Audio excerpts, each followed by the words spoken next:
तो आया राम गया राम बेसिकली दल बदल से जुड़ा हुआ है। दल बदल मतलब क्या होता है, या आया राम गया राम ये कहां से टर्म आया? जैसे तुमने अभी बोला ना कि सर आया राम गया राम क्यों कहा गया, तो भाई आया राम गया राम इसलिए कहा गया कि हरियाणा के एक विधायक थे, उन्होंने 10-15 दिन में ही 3-4 बार पार्टी बदल ली। उनका नाम था गयालाल। तो उसमें प्रेस कॉन्फ्रेंस करके लोगों ने मजाक उड़ाया कि आया राम गया राम, यानी राम आए फिर चले गए, यानी एक पार्टी से दूसरी पार्टी में जा रहे हैं। दरअसल हुआ ये कि 1967 में जब चौथा आम चुनाव हुआ तो उस समय तक तो सभी पार्टियों को बहुमत मिल जाया करता था, पर 9 राज्य ऐसे निकले जहां कांग्रेस को बहुमत नहीं मिला। तो बहुत सारे छोटे छोटे पार्टियों ने मिलकर सरकार बनानी शुरू की, उसको संयुक्त विधायक दल की सरकारें कहा जाने लगा।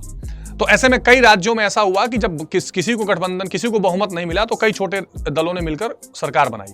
तो जब बहुत सारे छोटे छोटे दल मिलकर सरकार बनाते हैं, या बड़ा दल और छोटा दल मिलकर भी सरकार बनाता है, उसको गठबंधन की सरकार कहते हैं। और गठबंधन की सरकारों में होता ये है, या पहले ये होता था जब कोई कानून नहीं था, कि 10 दिन कोई पार्टी में रहा, दूसरे 10 दिन के बाद दूसरे पार्टी में वो आदमी चला गया, तीसरे पार्टी में चला गया, चौथे पार्टी में चला गया और सरकार गिर रही है, बन रही है, यही होता था। यानी सरकार में अस्थिरता रहती थी।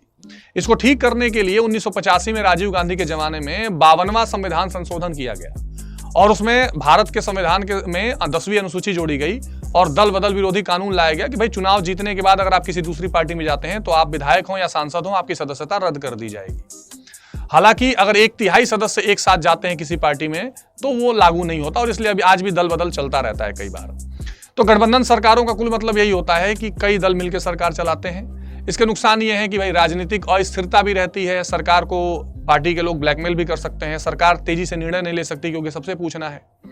और फायदा ये होता है कि अलग अलग जगहों की पार्टियां सपोर्ट करती हैं, तो हर जगह की बातें सरकार तक पहुंचती हैं और छोटी छोटी मुद्दों को भी उठाने में वो सक्षम रहते हैं।